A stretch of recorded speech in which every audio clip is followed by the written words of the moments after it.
दोस्तों, आज की कहानी है माँ भाभी की। तो माँ भी नहीं है, उनकी कौन तारीफ करता होगा।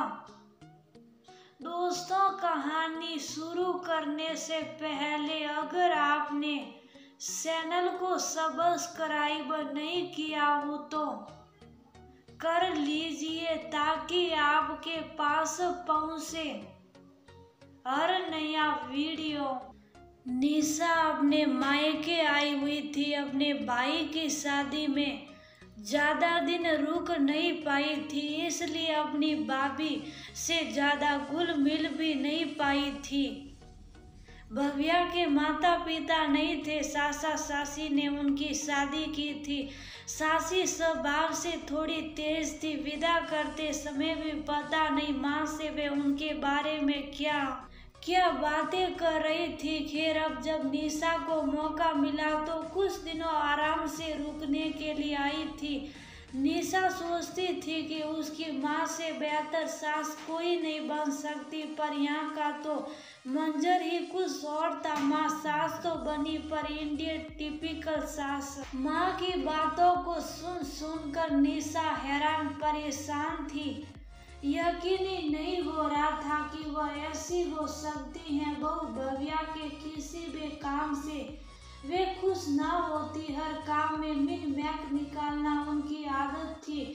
सबसे बड़ी बात, प्यार के दो बोल तो बोल ही नहीं पाती, डांट कर ही जवाब देती। जब तक भव्या की सासी का फोन आता तो वह केवल माँ से बात करती, भव्या से नहीं। बेचारी भव्या को देखकर निशा को तरस आ रहा था। कल शाम की ही बात ले, निशा ने अपनी कुछ सहेलियों के साथ बाहर घूमने का प्लान बनाया। भव्या को भी बोला कि आप भी तैयार हो जाओ, सब साथ चलेंगे। पर माँ ने ये कहकर कि खाने की तैयारी कौन करेगा, भाभी को रोक लिया। निशा कुछ कहती उससे पहले भाई ने ही चुप रहने का इशारा कर दिया। वह तो सोचकर हैरान थी कि सिर्फ 3 लोगों का खाना ही तो बनाना है। इतना तो माँ भी बना सकती थी, क्योंकि निशा और भव्या तो बाहर खाकर आती, और वैसे भी भव्या कहाँ बाहर जा पाती थी। मायके के नाम पर तो सिर्फ सासा सासी है, जिन्होंने भी उसकी शादी कर अपनी जिम्मेदारी की इतिश्री कर ली। आज सुबह नाश्ते में भव्या ने साउथ इंडियन नाश्ता तैयार किया। जब सब लोग खाने बैठे तो भव्या ने तो परोसना शुरू किया। अभी परोस ही रही थी कि माँ ने चिल्लाना शुरू कर दिया, ये क्या तुमने नारियल की चटनी में राई का शौकन लगा दिया। इस घर में कोई भी राई डली नारियल चटनी नहीं खाता। मुझे पता था मम्मी जी, तुम्हें कुछ पता नहीं है तो पूछ तो सकती हो। नारियल चटनी में राई का शौकत नॉर्मल सी बात है, इसलिए मैंने पूछा नहीं। हाँ, अब तुम ही मालकिन बन जाओ, हमारी तो कोई जरूरत ही नहीं है। माँ, भव्या को प्यार से भी तो समझा सकती हो, उसे नहीं पता था। भाई ने कहा। भाई का कहना हुआ कि माँ ने हंगामा शुरू कर दिया। शादी हुए अभी 5 महीने भी नहीं हुए और आते ही बीवी का हो गया। अपनी माँ में ही कमी नजर आ रही है। माँ की बात सुन निशा हैरान थी और उसे समझ में आ गया था कि भाई ने निशा को कल शाम इशारा करके शुभ क्यों किया था। कोई बात नहीं माँ, मैं तो राई वाली नारियल चटनी खाऊंगी, मुझे तो बहुत पसंद है। निशा ने बात को संभालते हुए कहा, तू कब से खाने लगी? क्या करूं माँ, मैं भी तो ससुराल में रहती हूँ।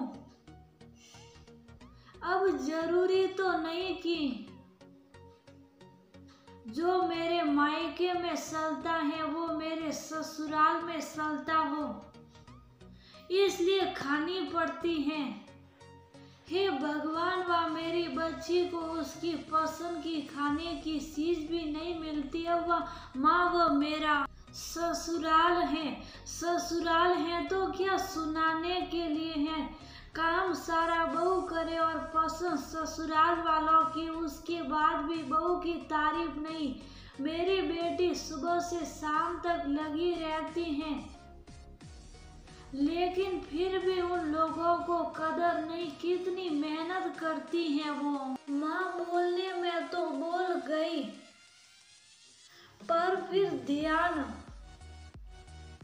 आया कि भव्या वहीं पर है, इसलिए बोलते बोलते चुप हो गई। क्या माँ, आपको किसने कहा कि मेरी तारीफ नहीं होती? हर बहू की तारीफ होती है, बस फर्क इतना है कि ससुराल में ना हो करके उसके मायके में होती है। अच्छा, वह कैसे? अब देखो, मेरे ससुराल में मेरी तारीफ नहीं होती, लेकिन मेरे मायके में तुम हमेशा मेरी तारीफ करती रहती हो, जबकि मैं यहाँ आने के बाद कोई काम नहीं करती। उसी तरह भाभी भी सुबह से लगी होती हैं, लेकिन मजाल है कि आप उनकी तारीफ करती हो, उनकी भी तारीफ। अचानक बोलते बोलते चुप हो गई निशा। माँ, भाभी की तारीफ कौन करता होगा? उनकी तो मम्मी भी नहीं है। अचानक से निशा ने सवाल किया, जिसे सुनकर पूरे कमरे में खामोशी छा गई। माँ ने सूपी तोड़ते हुए कहा, मैं हूं ना, मैं करूंगी अपनी बहू की तारीफ। अच्छा हुआ तूने मुझे बता दिया, कहाँ मैं दूसरों की बातों में आकर अपना ही घर तोड़ने चली थी।